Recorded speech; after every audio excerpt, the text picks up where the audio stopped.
Ah, salam alaikum. Alors, du coup, quand vous allez vous inscrire de plus en plus avec Allah l'unique, je vous le souhaite, je nous le souhaite, alhamdulillah, wa bilal amin, amin. Vous allez avoir donc des surprises, de belles surprises d'Allah.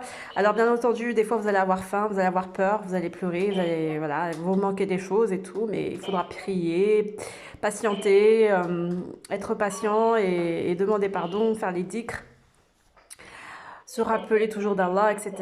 Enfin voilà. Et après, vous allez voir aussi qu'il y a des moments de pur bonheur, de belles surprises. Notamment, par exemple, ça, j'ai reçu donc ce livre hier gratuitement. Et c'était vraiment une très très belle surprise parce que je me suis inscrite en fait dans un site qui parle de l'arabe, du Coran. Et donc, il demandait ceux qui avaient des idées de bouquins à lire, etc. Et moi, j'aurais dit, écoutez, si vous avez des livres, envoyez-moi par la poste, comme ça, je pourrais les lire et vous les rendre par poste. Sauf que, en fait, je m'étais pas du tout rendu compte, mais c'est des gros bouquins qui sont très très chers. Et donc, il y a une femme dans ce forum qui m'a dit, écoute, envoie-moi ton adresse et je t'enverrai par poste, par courrier, un bouquin de cadeau. Et puis, elle m'a envoyé ça. C'est arrivé hier de chez moi, là. Et elle l'a acheté à la Fnac. Il est tout neuf, hein. Elle l'a acheté à la Fnac. J'ai vu, c'était marqué la Fnac, tout. Et regardez combien il coûte. Vous voyez? Un cadeau. Enfin, je ne la connais pas du tout, cette personne, hein. Moi, je me suis juste manifestée en disant, bah, prêtez les livres. Et puis ils nous ont dit, bon, on peut pas prêter parce que c'est un livre, c'est des livres qui sont très chers, très, comment dire, qui sont utiles et qui se transmettent de génération en génération. Et je comprends bien parce que regardez tout ce qu'il y a dedans et tout, c'est magnifique, hein, c'est subhanallah. Bref, je sais pas. Alhamdulillah rabbil alamin, du coup, je vais vraiment m'attarder dans la science. Comme je vous l'ai dit, je sais pas lire l'arabe, je sais pas l'écrire, rien du tout. Donc là, Allah me donne le signe de vraiment approfondir mon arabe, alhamdulillah, rabbil alamin, de me mettre dans les cours. Donc ce que je vais faire, c'est vous faire des vidéos de cours intensifs, comme j'ai l'habitude de le faire, mais un peu plus présentés, un peu plus fournis. Inch'Allah, amin. Mais ce sera pas sur YouTube, ce sera sur Vimeo pour ceux qui souhaitent me suivre avec plaisir. Je préfère sur Vimeo parce que l'ambiance est beaucoup plus détendue et plus sereine. On y voit des professionnels. Moi, le site, Vimeo, il sera gratuit, hein, ne vous inquiétez pas. Donc, pour ceux qui souhaitent me joindre, ce sera sur Vimeo. Sur YouTube, j'en arrête là pour l'instant. Sauf si je vois qu'il y a des grosses dérives sur YouTube, ben, je viendrai raconter ma vérité à moi, entre guillemets, par la permission d'Allah, alhamdulillah rabbil alamin. Mais sinon, voilà, rendez-vous sur Vimeo, comme je vous l'ai dit, sur une nouvelle plateforme. Je vous mets tout sur la barre de description en bas. Inch'Allah, amin. Voilà, prenez soin de vous. Et puis, vraiment, cherchez pas midi à 14h. Cherchez juste à vous raffermir avec la religion à l'islam, avec Allah. C'est ça le plus important et c'est ça le plus difficile, on va dire, parce que tout le reste, après, c'est l'hypocrisie, quoi. Si vous cherchez des trucs midi à 14h et qu'au final, vous vous remettez pas en question votre mode de vie. Je donne juste un exemple, par exemple la péridurale. Ça, c'est quelque chose, on dit, ouais, l'anesthésie. On croit que c'est bien et tout, mais les produits sont super nocifs, hein. Ils sont nocifs pour notre liquide céphalo-rachidien, enfin la moelle épinière et tout ça. Je vous ai déjà dit dans une autre vidéo l'importance du liquide céphalo-rachidien et comme quoi il fallait le laisser propre et entretenir son dos et tout et tout. Tout ça, c'est des substances qui viennent obstruer le chemin d'Allah.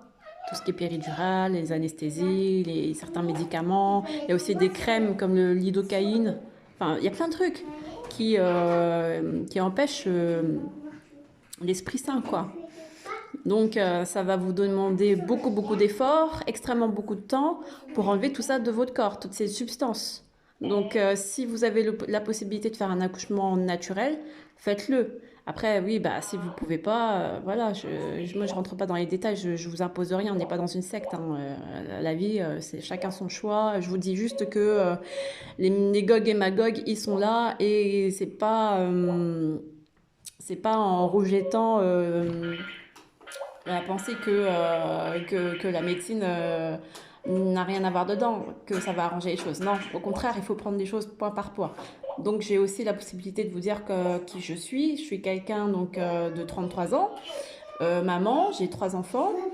Un de 3 ans, un de 2 ans et un de 6 mois. Donc, mes deux premiers enfants sont vaccinés, sauf qu'il y en a un, il est entièrement vacciné avec des antibiotiques dès le début du fait d'une césarienne et d'une infection que j'ai transmise parce que ça s'est mal passé au niveau de l'accouchement. Bref, donc dès le début, mon bébé il a eu des antibiotiques, soi-disant parce que j'ai eu des anticorps, enfin des trucs, des infections, etc., que je pouvais lui transmettre. Et donc, voilà, maintenant, d'où ma spécialité en médecine par rapport à tous ces effets antibiotiques, vaccination. Après, c'est vrai que ça m'est tombé sur moi. Ça ne veut pas dire que ça tombe sur les autres, mais je pense que c'est un débat général pour tout le monde, de toute manière, parce que tout le monde se fait vacciner à sa naissance et tout le monde a affaire plus ou moins dans sa vie à une anesthésie ou bien même au niveau de la nourriture, tout le monde mange la même chose. On est tous avec des produits chimiques dans les airs. Enfin voilà, on est tous sur la même planète Terre, quoi.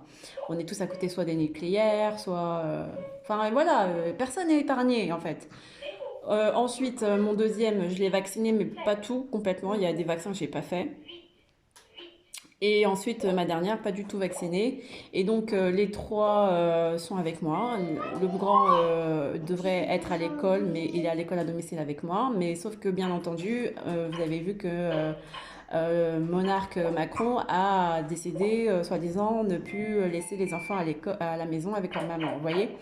Donc ça, c'est des systèmes d'Adjalik, parce que le système d'Adjalik contre, est toujours contre le système halal, quoi. Donc, à partir du moment où vous allez dire non, moi je veux pas faire ci, je veux pas faire ça, eux tout de suite ils vont vous mettre une barrière, un barrage pour que vous puissiez tomber. Mais après, voilà, enfin, nous on n'est pas attaché à la terre, on n'est pas attaché, je veux dire, on est juste attaché à Allah. Donc, ce qu'ils veulent faire, ça nous touche pas. C'est au contraire, on se dit on est sur la bonne voie parce que ils sont pas contents et voilà, c'est tout. Et on prie à Allah pour que Allah nous laisse le temps de souffler, de se remettre un peu de tout ça, parce que c'est pas facile, quoi. Les épreuves, elles s'enchaînent. D'année en année, les épreuves, elles s'enchaînent. Surtout quand on a des enfants et qu'on n'est pas tout seul. Voilà. Enfin, moi, je me suis séparée donc du coup de mon compagnon parce que voilà, on n'est pas du tout d'accord sur les principes de la vie.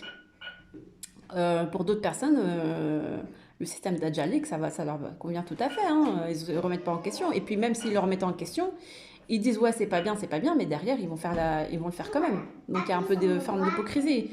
Voilà, donc après il faut chacun de savoir sa forme d'hypocrisie, jusqu'où on peut aller jusqu'à l'hypocrisie et jusqu'où on peut aller jusqu'à sa vérité.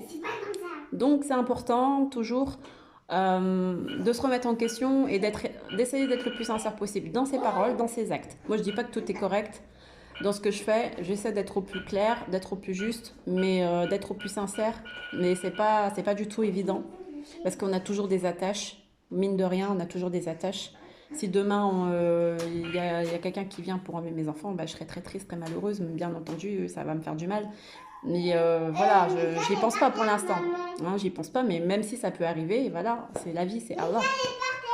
Bah oui, bah, elle joue, laisse-la. T'inquiète pas. Ensuite, alors du coup, ce que je voulais vous dire, c'est qui je suis. Donc, j'ai fait une formation médicale, médecine à mes 16 ans quand j'ai eu mon bac, mais au bout de 2 ans, ça m'a pas plu. Et de toute façon, donc le PCEM1, j'ai bien vu en fait toute cette supercherie de la bioéthique, de l'euthanasie, de l'eugénisme. J'ai tout de suite compris ça. Alhamdoulilah Rabbil Alamin. Alors j'étais très jeune, à 16 ans, j'avais pas encore tous les éléments pour comprendre ce qui m'arrivait. Et j'ai préféré partir. Alors je peux vous dire que j'ai bien fait quand même parce que je pense en étant resté là-dedans avec tout ce qui se passe maintenant, le Covid et tout, bah, tu prends un autre. Avec tout ce qui passe au Covid et tout ça, j'aurais pas pu supporter mentir à mes patients ou moi-même. Enfin, voilà quoi. Bien, je me serais dirigée vers de la médecine douce, naturelle. Voilà. Donc, il y a toujours des alternatives, hein, de la médecine, il y a toujours des alternatives, mais tomber dans le shirk avec la médecine, c'est très, très, très facile. Parce qu'ils ne croient pas du tout en Allah l'unique. Et pour eux, quand je voyais la mentalité des chirurgiens, des professeurs chirurgiens qui nous enseignaient, c'était eux les boss, c'est eux qui ont réussi à opérer telle ou telle personne, et puis c'est tout, quoi. C'est vraiment d'un orgueil, mais lamentable, quoi. Et j'étais pas du tout croyante ou pratiquante ou quoi. Enfin, j'étais croyante, mais je pratiquais pas. Mais déjà, j'avais une sensibilité de ce côté-là. Mais c'était pas vraiment avéré. Ensuite, j'ai laissé tomber donc médecine et je suis partie dans tout ce qui est administration économique et sociale pour pouvoir faire parfaire tout ce qui est histoire de la France, histoire du monde, des organisations nationales, des Nations Unies, des choses comme ça. Enfin, vraiment me spécialiser dans la société économique, financière et tout. Puis ensuite, attends, excusez-moi. Ensuite, je me suis spécialisée dans le monde économique, le milieu économique. J'ai même fait un master économique. Et c'est là que j'ai découvert donc du coup comment Apple s'était imposé sur le marché du smartphone avec le 666 $. Et Apple avec la marque de la pomme et tout ça. Enfin, à l'époque, j'avais pas fait le lien avec le côté diabolique et tout qui voulait nous faire comprendre. Mais en tout cas, j'étais voilà dans le milieu économique et j'ai bien vu qu'il y avait de gros problèmes, notamment la propriété de la terre, avec les taxes carbone et tout ça. Enfin, vraiment beaucoup de problèmes qu'on n'arrivait pas à résoudre avec la pollution, l'environnement et tout, et le système capitalistique. Et ça m'a pas plu. Et je savais pas quoi faire. Du coup, je suis partie dans le milieu finance. Vous allez me dire, c'est encore pire.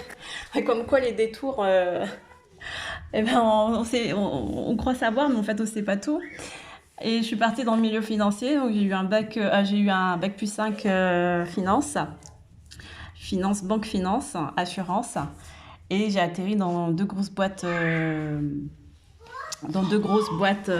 banques. Voilà, dans deux grosses banques françaises avec caractère agricole. Alors du coup, j'ai fait entre-temps, j'ai oublié de vous dire, j'ai fait entre-temps du coup aussi l'armée avec l'armée française et tout. Voilà, enfin j'ai eu beaucoup d'expériences un peu en tout genre. J'ai ceinture marron de karaté et voilà. Maintenant, je fais plus rien, je fais plus de sport. C'est dommage. Là, je suis plus spécialisée dans les arts martiaux doux comme tai chi. Pourquoi je fais plus de sport? Parce que je suis avec vous, je fais du sport avec vous. Ouais, je fais le ménage et tout, ça c'est déjà du sport. Voilà. Mais sinon, je fais du tai chi, je fais du yoga pour la remise en forme en douceur parce que 3 accouchements qui se sont suivis comme ça, c'est très difficile pour une maman et surtout que je suis toute seule. Et grâce à Allah, donc de toute manière, tout va bien grâce à Allah, alhamdoulilah wa alamin. Et donc ma dernière, j'ai pas fait d'accouchement donc avec péridurale, mais ma dernière, j'ai fait un accouchement naturel avec l'aide d'un masque à oxygène. Ça, c'était pour la dernière phase, fallait pousser. Donc, on m'a mis un petit masque pendant 2 minutes, ça m'a détendu. Et puis voilà, après, le travail s'est fait naturellement, sans péridurale, sans anesthésie, sans rien. Et c'est comme ça, voilà, j'ai quitté mes boulots, j'ai tout quitté, j'ai des dettes plein la tête, mais voilà, les huissiers tous les jours ils appellent. C'est comme ça, hein, c'est la vie. Puis après, il faut demander à Allah de nous protéger. Et bien sûr, je suis passée dans une phase. Alors, bien sûr, j'ai pas parlé de tout ce qui est phase spirituelle. Mais Attends, Doudou. Et quand je parle de la phase spirituelle, c'est là par contre c'est quelque chose de très très très mystique. C'est très très très mystique, mais j'aurais pas le temps de vous en parler. Mais c'est très très très c'est très très beau. Comment je me suis plus impliquée dans la religion. Alors j'ai revendu tous mes ordinateurs, j'en avais 2, 3, 4 en ordinateur portable, j'avais deux téléphones, ouais, deux téléphones portables aussi de haut niveau, enfin bref, j'ai tout revendu sur le bon coin à contre-cœur. Au début j'en pleurais, mais en fait c'était le cheminement quoi. C'était le cheminement de s'enlever tout ce qui est matériel. C'est une fois que tu t'inscris avec Allah, tu te dépossèdes de tout quoi, parce que c'est comme ça. Tu peux pas dire ouais, je suis avec Allah, l'unique, et puis tu as toutes les dettes et en même temps tu as tous les biens et tu es encore dans une maison à château et tout. Non, c'est impossible. C'est pas comme ça. Donc, il y a des épreuves, il y a des étapes. Vraiment, c'est très, très, très, très, très difficile. Et je vous souhaite d'être entouré, d'être entouré d'amour et d'être dans la miséricorde d'Allah. C'est ça qui est important. Donc rendez-vous sur Vimeo pour ceux qui souhaitent. Parce qu'un accompagnement, c'est toujours mieux que seul. Salam alaikum, je vous aime. Prenez soin de vous. Ciao.